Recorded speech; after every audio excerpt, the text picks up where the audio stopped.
relationships. You have personal relationships go into family. They go into personal. You might have church relationships that are personal. So relationships are part of every part of your, you have a life of relationships. Okay, and it can be kind of cumbersome to maintain those relationships. But let's kind of focus in today on business relationships. Business relationships are those connections that you might want to have that will help you maintain longevity in your business. So building relationships is one of the major aspects you might want to consider if you want to have a successful business that is long and prosperous. Okay, so how many of y'all think longevity is something that you aspire for in your business? Okay, I think we would all say that, unless some of you are planning to retire very shortly and then you don't have anyone to leave that to. So, but longevity is important. So I'm going to talk to you about 4 keys so you can make that real connection, whether it's a personal setting, a business setting, wherever you are, a network setting like this. Because do you think that you made a connection with the people you shook hands with and spoke to during this short period of time? How many of you all think you made a connection? I'm going to challenge that. Now, the people you think you made a connection with, is it because you've seen them at a business luncheon before, a networking luncheon before? So the person that you just met in the last 5 minutes, you think you've made a connection with them. Okay, that's very interesting. So I'm going to talk to you about 4 keys, and maybe you might look at that a little bit differently. Okay, the first key, the connection, we're going to look at the first letter in the word real. Okay, because I want to talk to you about making real connections. The first letter is R, and it's responsive. One of the 4 keys to making real connections that will provide longevity in your business and even in your personal relationships is making sure that you're responsive. Okay? How many of you all agree? These are going to be very practical, but I just want to highlight them. How many of you all agree that in a relationship it's important to be responsive? Yeah. So you're definitely going to kill the opportunity to have continuing clients or consultants or people who help you along with your business if you never respond to them. Now, all of these are going to tie into each other, but each one in itself is very important. Okay? You have to be responsive. Responsive doesn't mean that you reply back as soon as they connect with you, because you might be busy. And as business people, we understand that, right? You might be in a meeting and you might not be able to respond back, but there's a certain courtesy level in being responsive. You get back to them as soon as you can. You give them the information that they require, because when you're unresponsive, when you don't respond within a certain amount of time, then they don't know if their message got to you. How many of you have felt that way before? You don't know if your message got to them. You don't know if something happened to them, and you don't know the status, especially if it's a business engagement. So the first key is R, be responsive. That's very important when you're building these relationships, and these are for longevity. People who are going to keep coming back to your business to get your product or to recommend you to someone else, right? The second key is engaging. In this world of how many different devices do you have with you today? Cell phone? Does anybody have a tablet of any kind? Anybody got a smartwatch? So you have all of these different devices with you that are calling for your attention. So when you're talking to somebody, are you looking down, responding to a text? Did your phone ring? Did someone else? You need to be engaging with the person that you're talking to, because that's so important that they understand that you have their undivided attention. And that can be very challenging, especially if you just come out of a meeting. Someone is standing here waiting for you to talk to you about what just happened previous to that. But it's so important to give that person who you want to make a connection with eye contact and make sure that they understand that you're listening to them. Okay? So make sure that you are engaging to that person who's in front of you. So you want to be responsive, Whether you're trying to set up an appointment or find out more about them, and you want to be engaging, respond. Make sure, if you have to repeat back what they said, make sure you understand, head nod. You need to be engaging with the person who's in front of you at that time, even on the phone.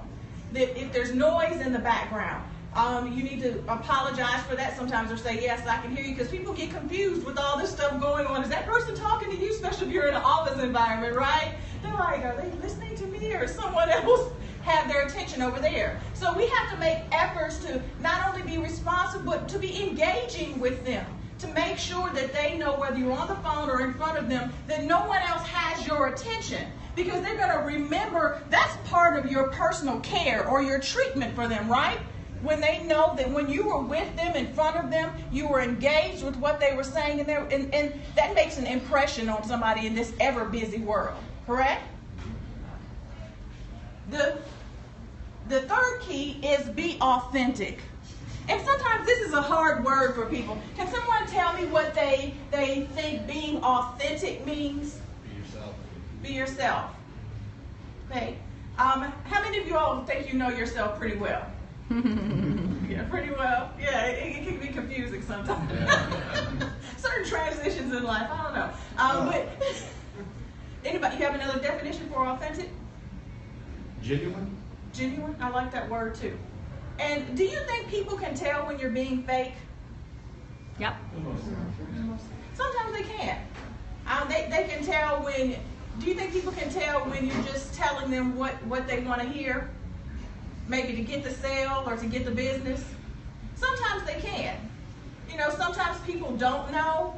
But it's really important, if you want longevity in your business, if you want repeat customers, if you want referrals, to be authentic. In the teaching world, I'm in education also, it's okay to say, I don't know. You know, that helps people out. You know, you can be an expert, you can know what you're talking about, but sometimes you don't know. But you say, I don't know, but I'll find out for you.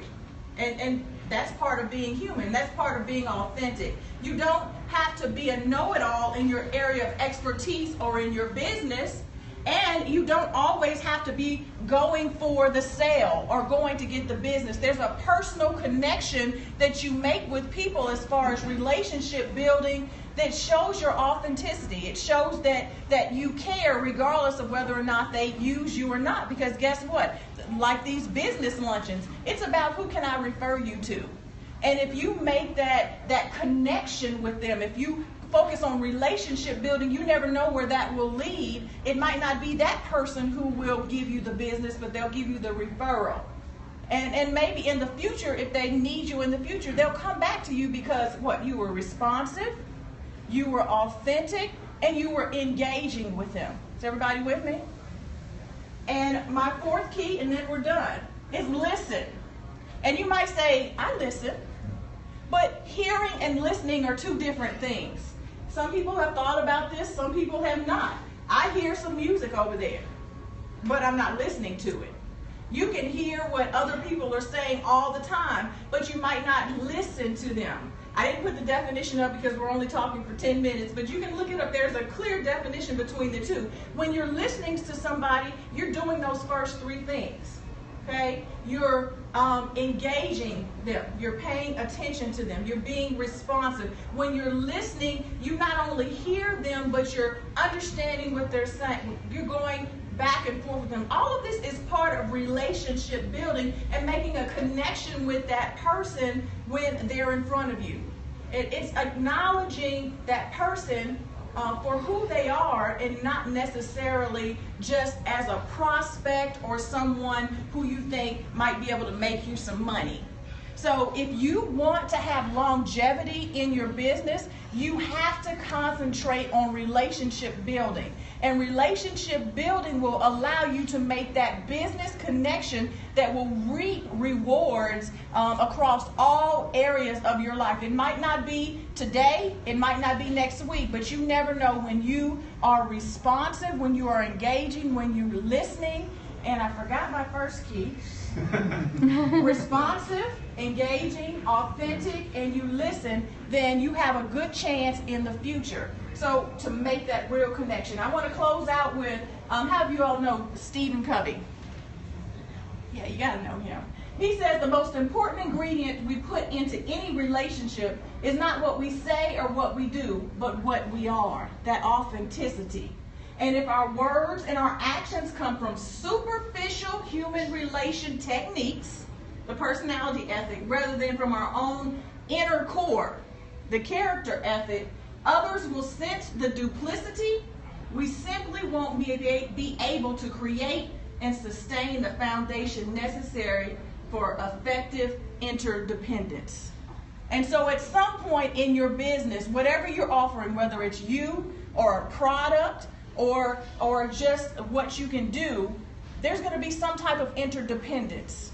And so you have to show what's in you. They have to see authentically who you are, make that connection, and guess what? You'll reap from that.